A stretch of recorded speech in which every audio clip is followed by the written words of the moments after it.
Hello and welcome back to the Authorpreneur Nuts and Bolts video series for self-published authors. My name is Garrett Robinson and I'm the full-time self-published author of the Nightblade series. Today we're continuing with Scrivener tutorials and we're going to learn how to create and format your back matter for publication. Last week we taught you how to create front matter, which is everything that comes in your book before the book itself actually begins.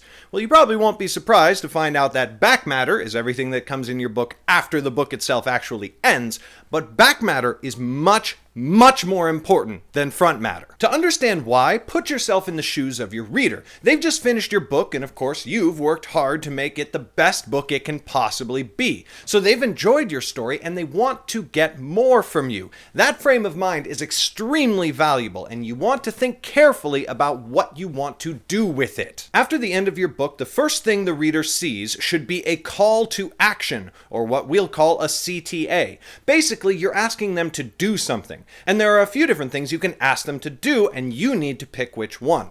First, you can ask them to review your book. This is a common CTA, especially for aspiring authors. Reviews will make or break your entire career. So if you don't already get a lot of reviews on your own, a review CTA can be very helpful to get you started. Second, you can ask them to go read the next book. This is a great strategy if you're writing a series, and even more so if you make the first book in the series permanently free.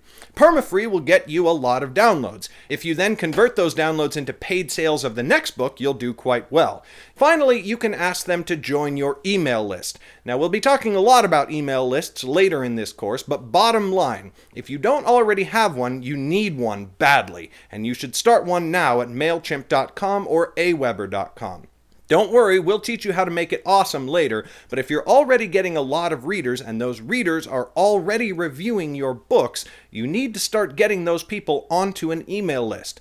So at that stage, it makes sense to have the mailing list be your first CTA. Now, it's important to remember that you can and should have all three of these CTAs in the back of every book you publish, but your selection of the first CTA is very important. Like we said, when the reader finishes your book, they're in the frame of mind to want to help you out. So what you tell them to do first is what will get the most response. As far as how to write your CTA, if you're struggling for what to say, the solution can be very simple. Just go to the back of any Sterling & Stone book and copy what we've done. We've worked very hard over the years to craft CTAs that get an optimum response, and we do not mind at all if you copy our marketing material. Just don't plagiarize our actual books, all right? But as you continue with your author career, you will find that your audience is different to our audience. For that reason, you should always be tweaking your CTAs, trying out new things, and seeing what works best for your readers.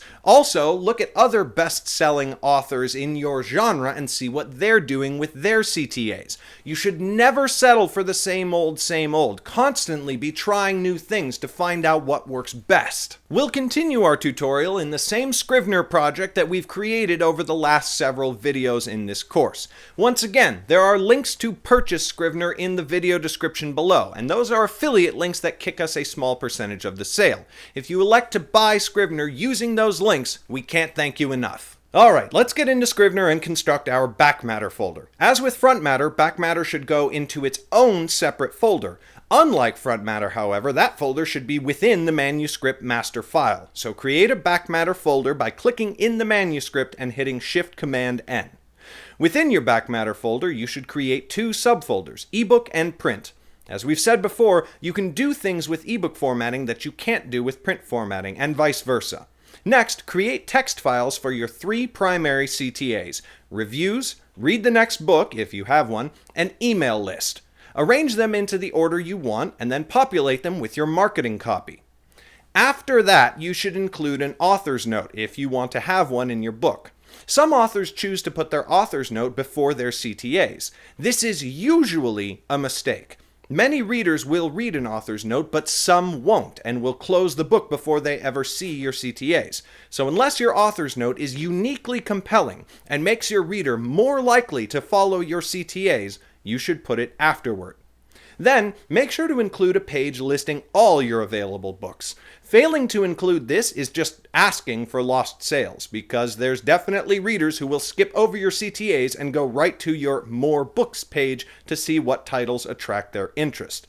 Once you've listed your titles, include links to the book pages on your website using Shift-Control-L as we covered in the last video. Once again, do not include links to Amazon or other ebook markets. Include links only to your own website book pages. Finally, you should have an About the Authors page. This is your chance to give a personal touch, to include details that will make readers more likely to remember you, and to include links to contact you online.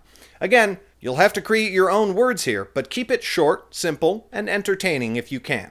Don't forget to include links to every place you hang out online, including your own website and any social media sites where you're actually active. Once the ebook folder is populated, simply copy the files into your print folder. Once they're there, select all of them. Make sure you're viewing them all at once by clicking Document View Mode in Scrivener's menu bar. Select all text and click Edit Unlink or hit Control-Command-L. You can't have hyperlinks in a print book, obviously, and if you leave the links there, they will look weird in the final product. And that's it! Your back matter is ready to go.